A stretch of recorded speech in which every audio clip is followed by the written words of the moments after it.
Video ini hanya untuk mereka yang punya logika. Bagi yang tidak punya logika, skip aja. Pak Jokowi, ada informasi memprihatinkan dari tanah Papua. Tepatnya cerita memprihatinkan tentang kondisi anak-anak muda Papua yang kuliah di berbagai perguruan tinggi di luar Papua, baik di dalam maupun di luar negeri. Mereka ini adalah anak-anak muda yang pasti kita harapkan bersama menjadi penggerak pembangunan di Papua yang sudah berpuluh tahun tertinggal. Pak Jokowi kan sudah menunjukkan keberpihakan dengan membangun infrastruktur di Papua dengan cara yang luar biasa. Tapi sarana fisik saja tentu tidak cukup.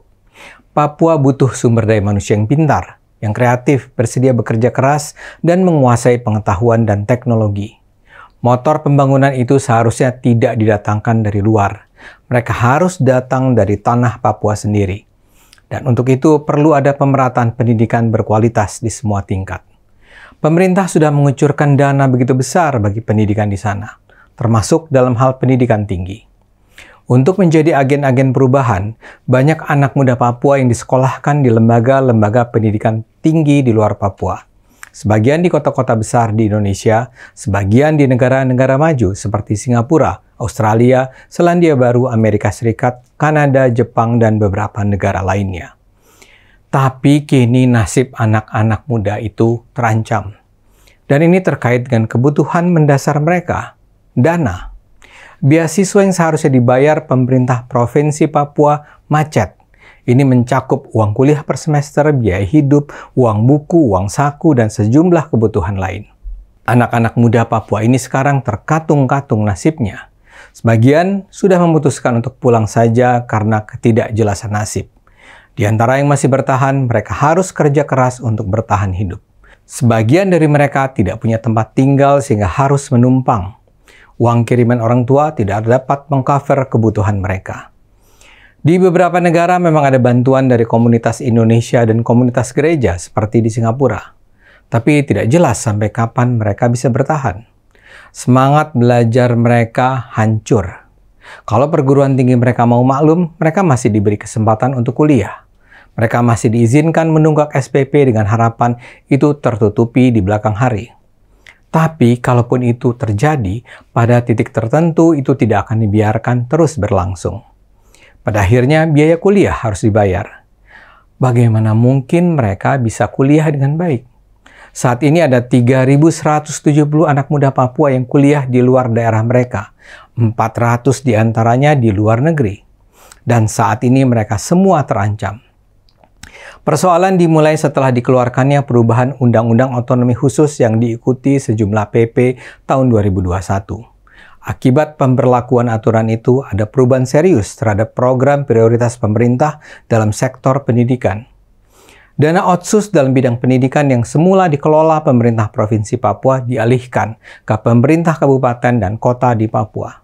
Dari total 5,5 triliun dana otonomi khusus Papua yang dikucurkan pemerintah pusat untuk Provinsi Papua, Pemprov Papua hanya mengelola anggaran 1,3 triliun. Sisanya 4,2 triliun ditransfer langsung ke 29 kabupaten dan kota di Papua. Ini berdampak juga pada alokasi beasiswa. Semula dana beasiswa itu diturunkan pemerintah provinsi dan dari sana disalurkan ke mahasiswa penerima beasiswa. Sejak 1 Januari 2023, dana langsung dikirimkan ke pemerintah kabupaten dan kota. Masalahnya ini tidak dilakukan secara terencana baik. Proses pengalihan dilakukan secara cepat, tanpa memperhatikan kerapihan administrasi dan pengawasan. Kabupaten dan kota tidak punya data tentang berapa dan siapa saja anak daerahnya yang harus memperoleh beasiswa, berkuliah di mana, sudah memasuki semester berapa biaya SPP-nya, berapa biaya hidupnya, dan seterusnya. Untuk memperparah keadaan, ternyata selama ini juga sudah ada tunggakan-tunggakan yang harus dibayar. Yang jadi korban akhirnya adalah para mahasiswa. Kita semua harus memberi perhatian terhadap persoalan ini. Kita tahu bahwa selama berpuluh tahun Papua menjadi ladang eksploitasi baik dari pemerintah pusat maupun perusahaan-perusahaan transnasional yang memperoleh kekayaan berlimpah dari tanah Papua. Kemajuan pembangunan di Pulau Jawa dan pulau-pulau lainnya disumbang secara signifikan oleh rakyat Papua. Dan selama itu pula, rakyat Papua dibiarkan menderita. Kini ketertinggalan Papua harus diakhiri. Memang tidak mudah. Kita baru saja tahu bahwa pemerintah Papua ternyata sangat korup. Tapi itu kan sekarang secara perlahan berusaha diatasi. Demikian pula dengan pendidikan rakyat Papua. Pasti sama sekali tidak mudah membangun Papua. Namun, tidak ada alasan bagi pemerintah pusat untuk membiarkan segenap kehancuran ini terjadi. Koreksi harus dilakukan, perbaikan harus dijalankan.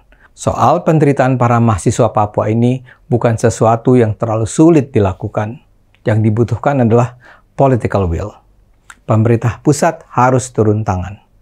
Pak Jokowi, tolonglah anak-anak muda ini.